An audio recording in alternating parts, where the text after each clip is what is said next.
અમરેલી જિલ્લાના જાફરાબાદ તાલુકાના કડિયાળી ગામે રક્તદાન કેમ્પ યોજાયો।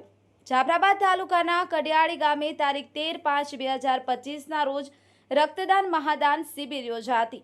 હાલ યુદ્ધની પરિસ્થિતિને ધ્યાનમાં રાખી અને પ્રાથમિક આરોગ્ય કેન્દ્ર નાગેશ્રી આયુષ્યમાન આરોગ્ય મંદિર કડિયાળી સરપંચ શ્રી સૌજીભાઈ મકવાણા અને ગામના આગેવાનો, ગામના દરેક ભાઈઓ તથા બહેનોના સૌ સાથ સહકારથી કડિયાળી ગ્રામમાં બ્લડ ડોનેશન કેમ્પ ભગીરથ કાર્યનું આયોજન કરવામાં આવ્યું હતું, જેમાં પ્રાથમિક આરોગ્ય કેન્દ્ર નાગેશ્રીના મેડિકલ ઓફિસર શ્રી ભગીરથભાઈ વાઘ, સુપરવાઇઝર ચેતનભાઈ લશ્કરી, એફએચડબલ્યુ રીટાબેન વાઝા, એમએચડબલ્યુ મેહુલભાઈ દવે, સીએચઓ અકીબભાઈ મેમણ તથા સરપંચ શ્રી સૌજીભાઈ મકવાણાએ દીપ પ્રાગટ્ય કર્યું હતું।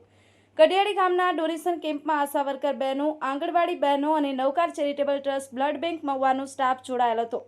આ તકે કડિયાળી ગામના સરપંચ શ્રી સૌજીભાઈ મકવાણા, જીલુભાઈ મકવાણા, ભીખાભાઈ પરમાર, ભગવાનભાઈ મકવાણા, જીતુભાઈ પરમાર તથા એમપીએચડબલ્યુ મેહુલભાઈ દવેના પ્રયત્નોથી આ રક્તદાન કેમ્પમાં 28 બોટલ બ્લડ એકઠું થયું છે અને તે બદલ દાતાશ્રીઓનો આભાર વ્યક્ત કરેલ છે। આ બ્લડ ડોનેશન કેમ્પનું આયોજન શ્રી ગેલંબે માતાજી મંદિરના સાનિધ્યમાં સમય સવારના 9 થી 12 વાગ્યા સુધી યોજવામાં આવ્યો અને રક્તદાનના દાતાશ્રીઓને પ્રમાણપત્ર અને આકર્ષક ગિફ્ટ આપવામાં આવી હતી।